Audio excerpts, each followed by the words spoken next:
Welcome to the ECE Classroom Podcast with your host, Susie Beghin, inspiring early childhood educators every day.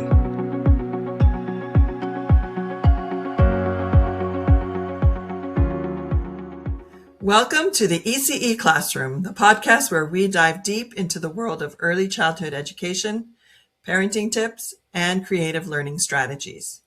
I'm your host, Susie Beghin, and I'm flying solo today. It's July. Summer is in full swing, and many of us are already starting to think ahead to a new school year. So I thought this would be the perfect time to talk about something that I'm deeply passionate about: children's play. If you know me, you know that I am a play enthusiast. I love watching children play, observing what they do, and trying to understand the meaning behind it.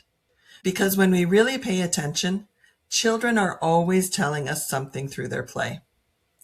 So over the next 2 episodes this summer, we're going to explore play a little deeper. Today, we're going to talk about what children may be telling us through their play.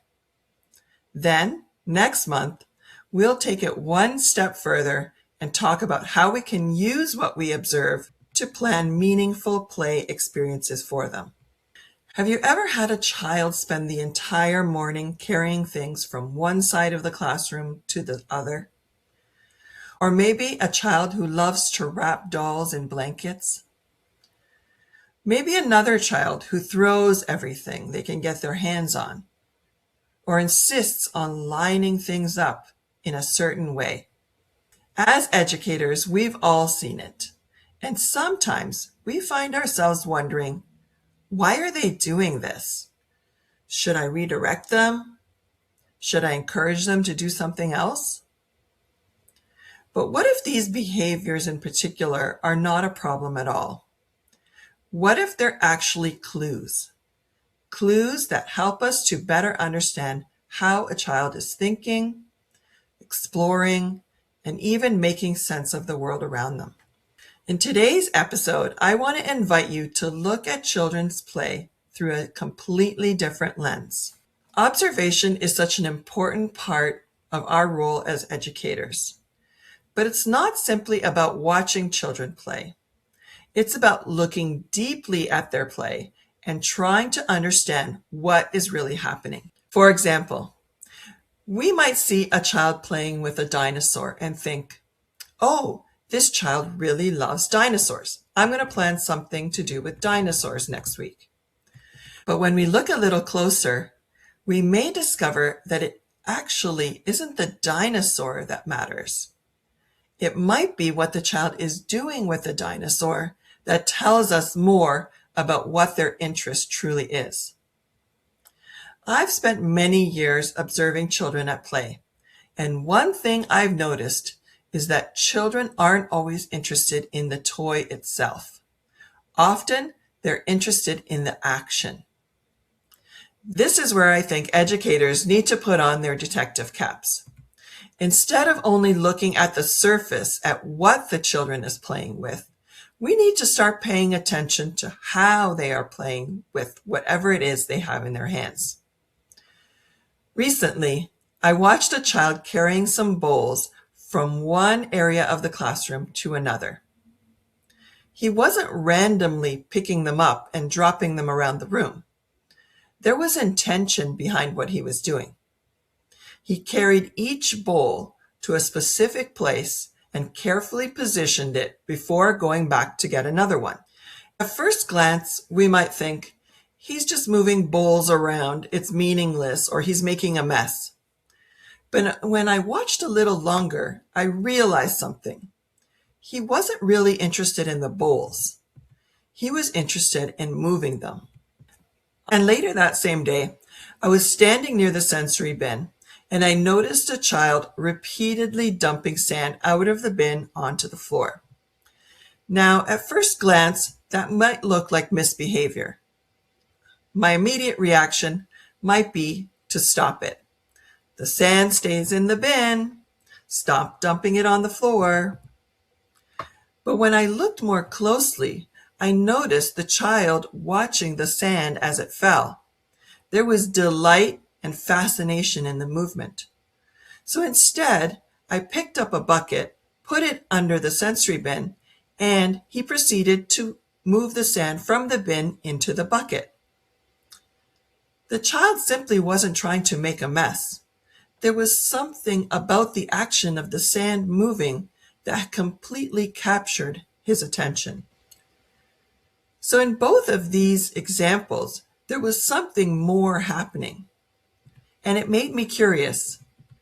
I started looking for answers, and eventually I came across a concept that helped me make sense of so many of these repeated play behaviors that I had observed over the years. I stopped asking, how do I stop that behavior? And I started asking a completely different question. What is it that the child is trying to learn? There is actually a name for these repeated behaviors that we see in children's play very often. They're called schemas. Schemas are repeated patterns of action or play that children use to explore, investigate, and make sense of their world. And once you begin noticing schemas, I promise you, you can't unsee them. They're everywhere. You'll start noticing the child who's constantly moving objects from one place to another. That's the transporting schema. You'll start noticing the child who wants to connect everything together and can't get enough of the magnet tiles. That's the connecting schema. Or maybe the child who creates fences and boundaries around the toys. That's called the enclosing schema. Or maybe the child who loves spinning wheels. That's called the rotation schema. And even the child who loves to climb things, or hang upside down, or look through their legs. That's called the orientation schema. What about the child who likes to mix all those paint colors together until it turns into one big brown puddle? That's called the transforming schema. Suddenly, these repeated behaviors begin to look different. Because each child may be investigating something, and each action may be giving us a clue into their interests. And our role as educators is to slow down, observe, and ask ourselves, what is this child trying to communicate? What are they trying to understand about their world? I often wonder how many times we unintentionally interrupt deep learning because we don't recognize what's happening. We ask children to stop carrying things, to stop moving things. Don't take the Play-Doh to the dramatic area. We tell them to stop throwing things. We tell them to stop climbing. Yet these very behaviors may be the way their brain is making sense of the world. This week, I want to challenge you to see things differently. Don't change your classroom. Don't buy anything. Just simply observe and ask yourself this question. What do you see that keeps repeating? What are the behaviors that you see in children's play? Really deeply look at the play, put that detective cap on, and truly see what are the children doing with the toys that they have in their hands. You might be surprised by what you discover, and you may see many of these repeated patterns of play called schemas that I've been talking about. Next month, we're going to talk about why understanding schemas or these repeated patterns of play completely changed the way I plan curriculum. And I'll share some resources with you that I've been busy developing over this summer to help you plan in a whole new way. I can't wait to see you next month to tell you all the exciting things that I have planned. I hope you enjoyed this episode, and I can't wait to see you in the next one. Thanks for tuning in to the ECE Classroom with Susie Beghin.